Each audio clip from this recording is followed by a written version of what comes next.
ஜெயலலிதா என்னும் நான், கே பழனிசாமி என்னும் நான், முத்துவேல் கருணாநிதி ஸ்டாலின் என்னும் நான், ஒரு நாள் இந்த நிலம் எனக்கு சிக்கிச்சு, நீ செத்த. ரெண்டு பேருக்கு நடுவுல தான் போட்டியே. ஒன்னு டிவிக்கு, இன்னொன்னு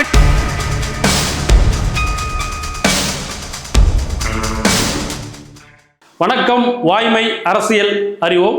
2026ஆம் ஆண்டு சட்டமன்ற தேர்தல் தமிழ்நாடு ஏப்ரல் 23 நடந்தது. அதில் ஒவ்வொரு மாவட்டங்களும் ஜோன் வைஸாக நம்ம பிரித்து அதில் யாரெல்லாம் வெற்றி பெற்றுவாங்க அப்படின்னு நம்ம பேசிட்டு இருக்கோம். ஸோ நம்மளோட வாய்மை கருத்துக்கள் சொல்லிட்டு இருக்கோம். ஆஃப்டர் எலெக்ஷன் இந்த முறை இந்த பதிவில் நம்ம என்ன பார்க்க போறோம்னா, தூத்துக்குடி மாவட்டம், தென்காசி மாவட்டம், திருநெல்வேலி மாவட்டம், கன்னியாகுமரி மாவட்டத்தில் யார் வெற்றி பெறுவாங்க அப்படின்றத ஒரு கணிப்பு பார்க்குறோம். தூத்துக்குடி மாவட்டத்தில் 79.75% வாக்குகள் பதிவாயிருக்குது. தென்காசி மாவட்டத்தில் 81.48% வாக்குகள் பதிவாயிருக்குது. திருநெல்வேலி மாவட்டத்தில் 77.44% வாக்குகள் பதிவாயிருக்குது. கன்னியாகுமரி மாவட்டத்தில் 75.46% வாக்குகள் பதிவாயிருக்குது. தூத்துக்குடி மாவட்டத்தில் விளாத்திக்குளம் சட்டமன்ற தொகுதி, விளாத்திக்குளம் சட்டமன்ற தொகுதியில் திமுக மார்க்கண்டேயன், அதிமுக ஆர் சத்யா, என்டிகேல பாலாஜி, டிவிகேல பி காசிராம் ஆகியோர் போட்டியிட்டனர். 2011ஆம் ஆண்டு விளாத்திக்குளம் சட்டமன்ற தொகுதியில் 22,597 வாக்குகள் வித்தியாசத்தில் அதிமுக வெற்றி பெற்றது. 2016ஆம் ஆண்டு 18,718 வாக்குகள் வித்தியாசத்தில் அதிமுக மீண்டும் வெற்றி பெற்றது. 2021ஆம் ஆண்டு 38,549 வாக்குகள் வித்தியாசத்தில் திமுக வெற்றி பெற்றது. விளாத்திக்குளம் சட்டமன்ற தொகுதியில் இம்முறை போட்டி இவங்க ரெண்டு பேருக்கு கடுமையா இருக்கு. ஆர் சத்யா, அதிமுக திமுகவுக்கு ரெண்டு பேருக்கும் கடுமையா இருக்குது. இருந்தாலும் விளாத்திக்குளம் சட்டமன்ற தொகுதியில் இம்முறை வெற்றி வரப்போவது மார்க்கண்டேயன் அவருக்கு அதிகமான வாய்ப்புகள் உள்ளது. தூத்துக்குடி சட்டமன்ற தொகுதியில திமுக கீதா ஜீவன், அதிமுக செல்லப்பாண்டியன், என்டிகேல ஜேக்கப் தேவதாஸ் அபிஷேக், டிவிகேல ஏ ஸ்ரீநாத் ஆகியோர் போட்டியிட்டனர். தூத்துக்குடி சட்டமன்ற தொகுதியில் 2011ஆம் ஆண்டு 26,193 வாக்குகள் வித்தியாசத்தில் அதிமுக வெற்றி பெற்றது. 2016ஆம் ஆண்டு 20,908 வாக்குகள் வித்தியாசத்தில் திமுக வெற்றி பெற்றது. 2021ஆம் ஆண்டு 50,310 வாக்குகள் வித்தியாசத்தில் திமுக மீண்டும் வெற்றி பெற்றது. தூத்துக்குடி சட்டமன்ற தொகுதியில் இந்த முறை ஏ ஸ்ரீநாத், டிவிகே சேர்ந்த ஏ ஸ்ரீநாத் அதிகமான வாக்குகளை பிரிக்கிறார். ஜேக்கப் தேவதாஸ் அபிஷேக் அவருக்கும் கணிசமான வாக்குகள் தூத்துக்குடி தொகுதியில் இருக்குது. செல்லப்பாண்டியன் அவர்களுக்கும் கீதா ஜீவன் அவர்களுக்கும் அதிகமான போட்டி இந்த முறை நிலவுகிறது. இருந்தாலும் தூத்துக்குடி மாவட்டத்தில் வெற்றி வாய்ப்பு கீதா ஜீவன் அவர்களுக்கு உள்ளது.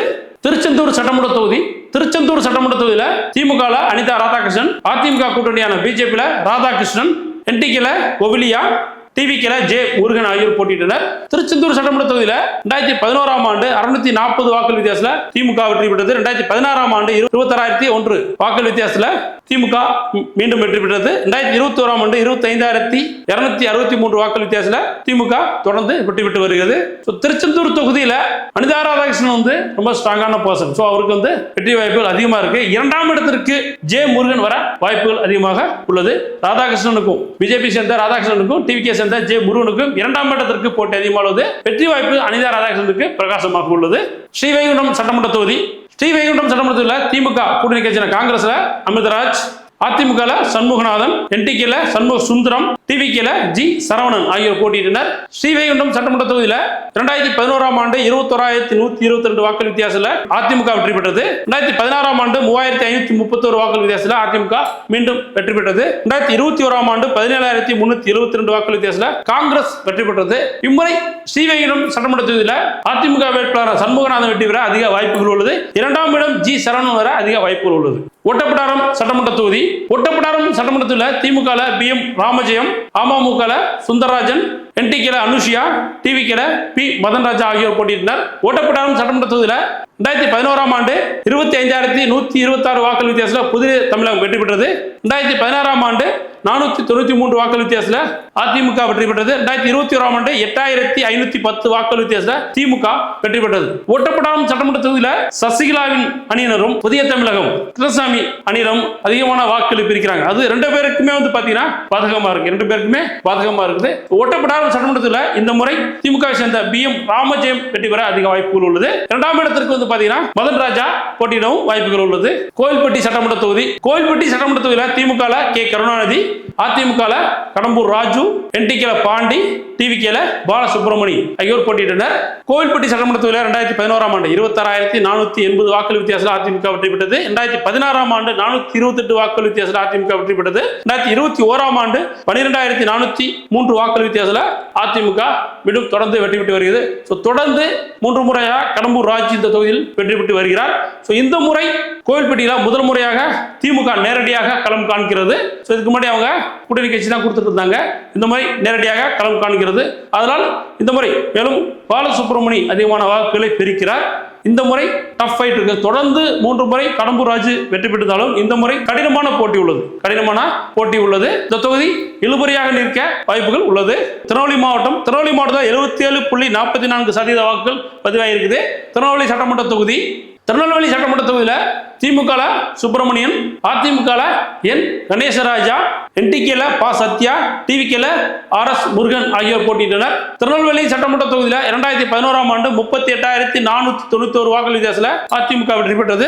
2016ஆம் ஆண்டு 601 வாக்குகள் வித்தியாசத்தில் திமுக வெற்றி பெற்றது. 2021ஆம் ஆண்டு 23,107 வாக்குகள் வித்தியாசத்தில் பிஜேபி வெற்றி பெற்றது. இந்த முறை திருநெல்வேலி சட்டமன்ற தொகுதியில் அதிமுக சேர்ந்த என் கணேசராஜா வெற்றி பெற அதிக வாய்ப்புகள் உள்ளது. ஏன்னா திருநெல்வேலி சட்டமன்றத்தில் RS முருகன் டிவிகே சேர்ந்தவர் அதிகமான வாக்குகளை பிரிக்கிறார். அந்த வாக்குகள் யாருக்கு பாதகமாக திமுக உள்ளதால் இந்த முறை வெற்றி அதிமுக வெற்றி பெற அதிக வாய்ப்புகள் உள்ளது. திருநெல்வேலி சட்டமன்ற தொகுதியில் டிவிகேல RS முருகன் அதிகமான வாக்குகளை பிரிக்கிறார். அவர் 2ஆம் இடம் பிடிக்கிறவனான வாய்ப்புகள் அதிகமாக உள்ளது. வெற்றி வாய்ப்பு சுப்பிரமணியன், திமுக சேர்ந்த சுப்பிரமணியன் அவருக்கு வாய்ப்புகள் அதிகமாக உள்ளது. அம்பாசமுத்திரம் சட்டமன்ற தொகுதியில் திமுக கூட்டணி கட்சியான காங்கிரஸ்ல பிபி துரை, அதிமுக இசக்கி சுப்பையா, என்டிகேல சிவசங்கரன், டிவிகேல எஸ் ராஜகோபால் ஆகியோர் போட்டியிட்டனர். அம்பாசமுத்திரம் சட்டமன்ற தொகுதியில் 2011ஆம் ஆண்டு 24,609 வாக்குகள் வித்தியாசத்தில் அதிமுக வெற்றி பெற்றது. 2016ஆம் ஆண்டு 13,166 வாக்குகள் வித்தியாசத்தில் அதிமுக வெற்றி பெற்றது. 2021ஆம் ஆண்டு 16,915 வாக்குகள் வித்தியாசத்தில் அதிமுக வெற்றி பெற்றது. இந்த முறை அம்பாசமுத்திரம் சட்டமன்ற தொகுதியில் எஸ் ராஜகோபால் அவர்கள் அதிகமான வாக்குகளை பிரிக்கிறார். டிவிகே அதிகமான வாக்குகளை பிரிக்கிறாங்க. அதே மாதிரி சிவசங்கரம் கணிசமான வாக்குகளை பிரிக்கிறார். ஆகையால் அம்பாசமுத்திரம் சட்டமன்ற தொகுதியில் மீண்டும் அதிமுக வெற்றி பெற வாய்ப்புகள் உள்ளது. இசக்கி சுப்பையா அவருக்கு வெற்றி வாய்ப்பு பிரகாசமாக உள்ளது. பாளையங்கோட்டை சட்டமன்ற தொகுதியில் திமுக அப்துல் வஹாப், அதிமுக சையது சுல்தான் சம்சுதீன், என்டிகேல சங்கர நாராயணன், டிவிகேல எஸ் மரியஜன் ஆகியோர் போட்டியிட்டனர். 2016ஆம் ஆண்டு 605 வாக்குகள் வித்தியாசத்தில் திமுக வெற்றி பெற்றது. 2016ஆம் ஆண்டு 15,872 வாக்குகள் வித்தியாசத்தில் திமுக மீண்டும் வெற்றி பெற்றது. 2021ஆம் ஆண்டு 52,141 வாக்குகள் வித்தியாசத்தில் திமுக மீண்டும் வெற்றி பெற்றது. பாளையங்கோட்டை சட்டமன்ற தொகுதியில் கடினமான போட்டியில் உள்ளது. அதுல அப்துல் வஹாப் வெற்றி பெற அதிகமான வாய்ப்புகள் உள்ளது. 2ஆம் இடம் பிடிக்க எஸ் மரியஜன் அவர்களுக்கு வாய்ப்புகள் அதிகமாக உள்ளது. 2ஆம் இடம் டிவிகே பிடிக்க அதிகமான வாய்ப்புகள் உள்ளது. நாங்குநேரி சட்டமன்ற தொகுதியில் திமுக கூட்டணி கட்சியான காங்கிரஸ்ல ரூபி மனோகரன், அதிமுக கூட்டணி கட்சியான அமமுக இசக்கி முத்து, என்டிகேல செல்வம், டிவிகேல ரெஜியாப்டி நாராயணன் ஆகியோர் போட்டியிட்டனர். நாங்குநேரி சட்டமன்றத்தில் 2011ஆம் ஆண்டு 12,280 வாக்குகள் வித்தியாசத்தில் அதிமுக வெற்றி பெற்றது. 2016ஆம் ஆண்டு 17,315 வாக்குகள் வித்தியாசத்தில் காங்கிரஸ் வெற்றி பெற்றது. 2021ஆம் ஆண்டு 16,486 வாக்குகள் வித்தியாசத்தில் காங்கிரஸ் வெற்றி பெற்றது, மீண்டும் வெற்றி பெற்றது.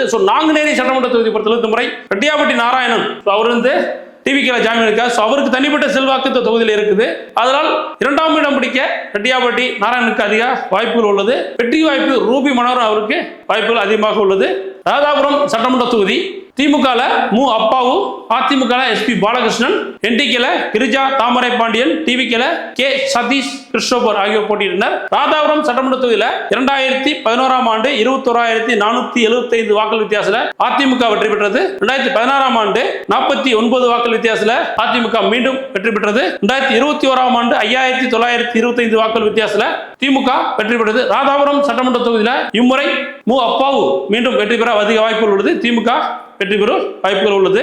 தென்காசி மாவட்டம் 87.48% வாக்குகள் பதிவாயிருக்குது. சங்கரன்கோயில் சட்டமன்ற தொகுதியில் திமுக கூட்டணி கட்சியான காங்கிரஸ்ல சங்கை கணேசன், அதிமுக டாக்டர் திலீபன் ஜெய்சங்கர், என்டிகேல மு கவிதா, டிவிகேல சி ராமராஜன் ஆகியோர் போட்டியிட்டனர். 2011ஆம் ஆண்டு சங்கரன்கோயில் சட்டமன்ற தொகுதியில் 10,395 வாக்குகள் வித்தியாசத்தில் அதிமுக வெற்றி பெற்றது. 2016ஆம் ஆண்டு 14,489 வாக்குகள் வித்தியாசத்தில் மீண்டும் அதிமுக வெற்றி பெற்றது. 2021ஆம் ஆண்டு 5,297 வாக்குகள் வித்தியாசத்தில் திமுக வெற்றி பெற்றது. சங்கரன்கோயில் சட்டமன்ற தொகுதியில் சி ராமராஜன் டிவிகேல அதிகமான வாக்குகளை பிரிக்கிறார். அதனால் சங்கரன்கோயில் சட்டமன்ற தொகுதியில் இந்த முறை அதிமுக டாக்டர் திலீபன் ஜெய்சங்கர் அவருக்கு அதிக வாய்ப்புகள் உள்ளது. வாசுதேவநல்லூர் சட்டமன்ற தொகுதி திமுக இ ராஜா, அதிமுக கூட்டணி பிஜேபி ஆனந்தன் ஐயாசாமி, என்டிகேல இசை மதிவாணன், டிவிகேல ஆர் அமுதராணி ஆகியோர் போட்டியிட்டனர். வாசுதேவநல்லூர் சட்டமன்ற தொகுதியில் 2011ஆம் ஆண்டு 28,090 வாக்கள் வித்தியாசத்தில் அதிமுக வெற்றி பெற்றது. 2016ஆம் ஆண்டு 18,758 வாக்கள் வித்தியாசத்தில் அதிமுக வெற்றி பெற்றது. 2021ஆம் ஆண்டு 2,367 வாக்கள் வித்தியாசத்தில் திமுக வெற்றி பெற்றது. வாசுதேவநல்லூர் சட்டமன்ற தொகுதியில் அமுதராணி டிவிகேல அமுதராணி அதிகமான வாக்குகளை பிரிக்கிறார். இசை மதிவாணம் கணிசமான வாக்குகளை பிரிக்கிறார். அதனால் வாசுதேவநல்லூர் சட்டமன்றத்தில் இம்முறை ஆனந்தன் ஐயாசாமி அவர்களுக்கு வாய்ப்புகள் உள்ளது. கடையநல்லூர் சட்டமன்ற தொகுதி, கடையநல்லூர் சட்டமன்ற தொகுதியில் திமுக டி.எம். ராஜேந்திரன், அதிமுக சி. கிருஷ்ணமுரளி, என்டிகேல அபுபக்கர் சித்திக், டிவிகேல ஆர்.கே. அப்துல் ஜலீல் ஆகியோர் போட்டியிட்டனர். கடையநல்லூர் சட்டமன்ற தொகுதியில் 2011ஆம் ஆண்டு 16,086 வாக்கள் வித்தியாசத்தில் அதிமுக வெற்றி பெற்றது. 2016ஆம் ஆண்டு 11,194 வாக்கள் வித்தியாசத்தில் IUML வெற்றி பெற்றது, இந்திய யூனியன் முஸ்லீம் லீக். 2021ஆம் ஆண்டு 24,349 வாக்கள் வித்தியாசத்தில் அதிமுக வெற்றி பெற்றது. கடையநல்லூர் சட்டமன்ற தொகுதியில் டிவிகே கட்சியின் ஆர்.கே. அப்துல் ஜலீல் வாக்குகளை பிரிக்கிறார். மேலும் என்டிகே கணிசமான வாக்குகளை பிரிக்கிறாங்க. ஸோ தமிழ்நாடு வாழ்வுரிமை கட்சி இருந்து அவர்களும் கணிசமான வாக்குகளை பிரிக்கிறார்கள். அதனால் கடையநல்லூர் சட்டமன்றத்தில் இம்முறை அதிமுக வேட்பாளர் சி. கிருஷ்ணமுரளி அவர்களுக்கு வெற்றி வாய்ப்பு அதிகமாக உள்ளது. தென்காசி சட்டமன்ற தொகுதி, தென்காசி சட்டமன்ற தொகுதியில் திமுக கலை கதிரவன், அதிமுக செல்வமோகன் தாஸ் பாண்டியன், என்டிகேல புஷ்பலதா மகாலிங்கம், டிவிகேல ராஜபிரகாஷ் ஆகியோர் போட்டியிட்டனர். தென்காசி சட்டமன்ற தொகுதியில் 2011ஆம் ஆண்டு 22,967 வாக்கள் வித்தியாசத்தில் அதிமுக வெற்றி பெற்றது. 2016ஆம் ஆண்டு 462 வாக்கள் வித்தியாசத்தில் அதிமுக மீண்டும் வெற்றி பெற்றது. 2021ஆம் ஆண்டு 370 வாக்கள் வித்தியாசத்தில் காங்கிரஸ் வெற்றி பெற்றது. இம்முறை தென்காசி சட்டமன்ற தொகுதியில் திமுகவை சேர்ந்த கலை கதிரவன் அவருக்கு வெற்றி வாய்ப்பு அதிகமாக உள்ளது. ஆலங்குளம் சட்டமன்ற தொகுதி, ஆலங்குளம் சட்டமன்ற தொகுதியில் டிஎம்கேல பால் மனோஜ் பாண்டியன், ஏடிஎம்கேல KRP பிரபாகரன், என்டிகேல பால்ராஜ், டிவிகேல வி. விபின் சக்கரவர்த்தி ஆகியோர் போட்டியிட்டனர். ஆலங்குளம் சட்டமன்ற தொகுதியில் 2011ஆம் ஆண்டு 299 வாக்கள் வித்தியாசத்தில் அதிமுக வெற்றி பெற்றது. 2016ஆம் ஆண்டு 4,754 வாக்கள் வித்தியாசத்தில் திமுக வெற்றி பெற்றது. 2021ஆம் ஆண்டு 3,539 வாக்கள் வித்தியாசத்தில் அதிமுக வெற்றி பெற்றது. ஆலங்குளம் சட்டமன்றத்தில் இந்த முறை மனோஜ் பாண்டியன் வெற்றி பெற அதிகமான வாய்ப்பு உள்ளது. திமுகவுக்கு வெற்றி வாய்ப்பு உள்ளது. கன்னியாகுமரி மாவட்டம், கன்னியாகுமரி மாவட்டத்தில் 75.46% வாக்குகள் பதிவாயிருக்குது. கன்னியாகுமரி சட்டமன்ற தொகுதியில் திமுக ஆர் மகேஷ், அதிமுக தலவாய் சுந்தரம், என்டிகேல மரிய ஜெனிஃபர், டிவிகேல SR மாதவன் ஆகியோர் போட்டியிட்டனர். கன்னியாகுமரி சட்டமன்ற தொகுதியில் 2011ஆம் ஆண்டு 17,804 வாக்கள் வித்தியாசத்தில் அதிமுக வெற்றி பெற்றது. 2016ஆம் ஆண்டு 5,912 வாக்கள் வித்தியாசத்தில் திமுக வெற்றி பெற்றது. 2021ஆம் ஆண்டு 16,213 வாக்கள் வித்தியாசத்தில் அதிமுக வெற்றி பெற்றது. கன்னியாகுமரி சட்டமன்ற தொகுதியில் இரண்டு பேருக்குமே கடுமையான போட்டி இருக்கு, திமுக மற்றும் அதிமுகவுக்கு. ஆயினும் கன்னியாகுமரி சட்டமன்ற தொகுதியில் இம்முறை தலவாய் சுந்தரம் வெற்றி பெற அதிக வாய்ப்புகள் உள்ளது. நாகர்கோவில் சட்டமன்ற தொகுதி, நாகர்கோவில் சட்டமன்ற தொகுதியில் திமுக S. ஆஸ்டின், அதிமுக கூட்டணி பிஜேபியில் MR காந்தி, என்டிகேல M. முத்துக்குமார், டிவிகேல பொர்வின் கிங்ஸ் ஆகியோர் போட்டியிட்டனர். நாகர்கோவில் சட்டமன்ற தொகுதியில் 2011ஆம் ஆண்டு 6,727 வாக்கள் வித்தியாசத்தில் அதிமுக வெற்றி பெற்றது. 2016ஆம் ஆண்டு 20,956 வாக்கள் வித்தியாசத்தில் திமுக வெற்றி பெற்றது. 2021ஆம் ஆண்டு 11,669 வாக்கள் வித்தியாசத்தில் பிஜேபி வெற்றி பெற்றது. இந்த முறை நாகர்கோவில் சட்டமன்ற தொகுதியில் மீண்டும் பிஜேபி வெற்றி பெற அதிக வாய்ப்புகள் உள்ளது.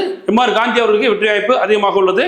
குளச்சல் சட்டமன்ற தொகுதி, குளச்சல் சட்டமன்ற தொகுதியில் திமுக கூட்டணி கட்சியான காங்கிரஸ்ல தாராய் கத்பட், அதிமுக கூட்டணி கட்சியான பிஜேபியில டி. சிவகுமார், என்டிகேல அன்சி சோபா, டிவிகேல பிரேம் லாரன்ஸ் ஆகியோர் போட்டியிட்டனர்.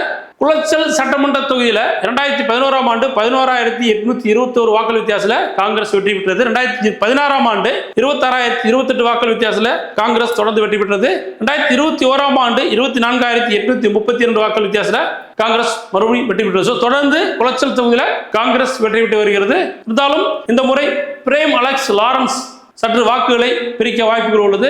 பெரிய அளவில் பார்த்தீங்கன்னா மார்ஜின்ல வெற்றி பெறனாலும் குளச்சல் சட்டமன்ற தொகுதியில் இந்த முறை காங்கிரஸ் கட்சிக்கு வெற்றி வாய்ப்பு பிரகாசமாக உள்ளது. பத்மநாபபுரம் சட்டமன்ற தொகுதியில் திமுக கூட்டணி கட்சியான கம்யூனிஸ்ட்ல செல்லசுவாமி, அதிமுக கூட்டணி கட்சியான பிஜேபியில பி ரமேஷ், என்டிகேல எஸ் சீலன், டிவிகேல எஸ் கிருஷ்ணகுமார் ஆகியோர் போட்டியிட்டனர். பத்மநாபபுரம் சட்டமன்ற தொகுதியில 2011ஆம் ஆண்டு 19,321 வாக்குகள் வித்தியாசத்தில் திமுக வெற்றி பெற்றது. 2016ஆம் ஆண்டு 40,905 வாக்குகள் வித்தியாசத்தில் திமுக வெற்றி பெற்றது. 2021ஆம் ஆண்டு 26,885 வாக்குகள் வித்தியாசத்தில் திமுக வெற்றி பெற்றது. தொடர்ந்து திமுக வெற்றி பெற்று வருகிறது. பத்மநாபபுரம் சட்டமன்ற தொகுதியில் இந்த முறை கம்யூனிஸ்ட் பார்ட்டி வெற்றி பெற அதிகமான வாய்ப்புகள் உள்ளது. செல்லசுவாமி அவர்களுக்கு வாய்ப்புகள் பிரகாசமாக உள்ளது. விளவங்கோடு சட்டமன்ற தொகுதியில திமுக கூட்டணி கட்சியான காங்கிரஸ்ல பிரவீன், அதிமுக கூட்டணி கட்சியான பிஜேபியில விஜயதாரணி, என்டிகேல மரியா ஸ்டெல்லா, டிவிகேல மைக்கேல் குமார் ஆகியோர் போட்டியிட்டனர். விளவங்கோடு சட்டமன்ற தொகுதியில 2011ஆம் ஆண்டு 23,789 வாக்குகள் வித்தியாசத்தில் காங்கிரஸ் வெற்றி பெற்றது. 2016ஆம் ஆண்டு 33,143 வாக்குகள் வித்தியாசத்தில் காங்கிரஸ் மீண்டும் வெற்றி பெற்றது. 2021ஆம் ஆண்டு 28,669 வாக்குகள் வித்தியாசத்தில் காங்கிரஸ் தொடர்ந்து வெற்றி பெற்று வருகிறது. தொடர்ந்து இந்த விளவங்கோடு தொகுதியில காங்கிரஸ் வெற்றி பெற்று வருகிறது. இதற்கு முன்னர் விளவங்கோடு தொகுதியில எஸ் விஜயதாரணி காங்கிரஸ் பார்ட்டியிலிருந்து ஜெயிச்சிருந்தாங்க. இந்த முறை பிஜேபியில நிற்கிறாங்க. பிரவீன் அவர்களுக்கு வந்து பாத்தீங்கன்னா புதிய முகம் அப்படின்றது ஒரு மைனஸ் இருந்தாலும் இந்த முறை விளவங்கோடு சட்டமன்ற தொகுதியில பிரவீன் வெற்றி பெற அதிகமான வாய்ப்புகள் உள்ளது. கிள்ளியூர் சட்டமன்ற தொகுதியில திமுக கூட்டணி கட்சியான காங்கிரஸ்ல எஸ் ராஜேஷ்குமார், அதிமுக கூட்டணி கட்சியான தமிழ் மாநில காங்கிரஸ்ல சைமன், என்டிகேல பிவா ஹிம்லர், டிவிகேல எஸ் சுபின் ஆகியோர் போட்டியிட்டனர். கிள்ளியூர் சட்டமன்ற தொகுதியில 2011ஆம் ஆண்டு 24,486 வாக்குகள் வித்தியாசத்தில் காங்கிரஸ் வெற்றி பெற்றது. 2016ஆம் ஆண்டு 46,295 வாக்குகள் வித்தியாசத்தில் காங்கிரஸ் மீண்டும் வெற்றி பெற்றது. 2021ஆம் ஆண்டு 55,400 வாக்குகள் வித்தியாசத்தில் காங்கிரஸ் தொடர்ந்து வெற்றி பெற்று வருகிறது. தொடர்ந்து கிள்ளியூர் தொகுதியில காங்கிரஸ் வெற்றி பெற்று வருகிறது. இந்த முறை கிள்ளியூர் சட்டமன்ற தொகுதியில எஸ் சுபின் அவர்கள் 2ஆம் இடம் பிடிக்க வாய்ப்புகள் அதிகமாக உள்ளது. முதலிடம் பிடிப்பதற்கு எஸ் ராஜேஷ்குமார் வெற்றி வாய்ப்பு யாருன்னா ராஜேஷ்குமார் அவர்களுக்கு வாய்ப்புகள் அதிகமாக உள்ளது. நம்ம இந்த வீடியோல நம்ம யாரெல்லாம் வெற்றி பெறுவாங்க அப்படின்றது திருநெல்வேலி, தூத்துக்குடி, தென்காசி மற்றும் கன்னியாகுமரி மாவட்டத்தில் பார்த்தோம். மே 4ஆம் தேதி ரிசல்ட் வரப்போகுது. அந்த ரிசல்ட்டுக்காண்டி நானும் வெயிட் பண்றேன், நீங்களும் அவளோட வெயிட் பண்றீங்க. ரிசல்ட் வரட்டும், யார் வெற்றி பெறுவாங்கிறது ஃபைனலாக நம்ம பார்ப்போம். மக்கள் தீர்ப்பே மகேசன் தீர்ப்பு இறுதியாக. இந்த வெற்றி வரக்கூடிய தேர்தலில் வரக்கூடிய வெற்றி யாருக்கு வேணாலும் வரலாம், யார் வேணாலும் ஆட்சி அமைக்கலாம். அது மக்கள் எடுத்த முடிவு. இதனால மக்களாகிய இளைஞர்கள் எல்லாருமே பாத்தீங்கன்னா இதை நம்ம பர்சனலா எடுத்துக்கூடாது. எல்லாருமே பாத்தீங்கன்னா ஓகே வெற்றி வரட்டும், யாருக்கு இருந்தாலும் அடுத்து நம்ம வேலை என்ன, அடுத்த கட்ட வேலையை நம்ம பார்த்து போயிட்டே இருக்கணும். நம்மளுடைய கடமை என்ன, ஜனநாயக கடமை. நம்ம என்ன பண்ணோம், ஓட்டு போடணும். ஓட்டு போட்டா போதும். அடுத்து பாத்தீங்கன்னா ஆட்சி நடத்துறது அரசியல் கையில இருக்குது. நீங்க எல்லாரும் மறுபடியும் உங்களுடைய டியூட்டியை தொடர்ந்து பாருங்க. அடுத்த வீடியோ சந்திக்கிறேன். நன்றி, வணக்கம்.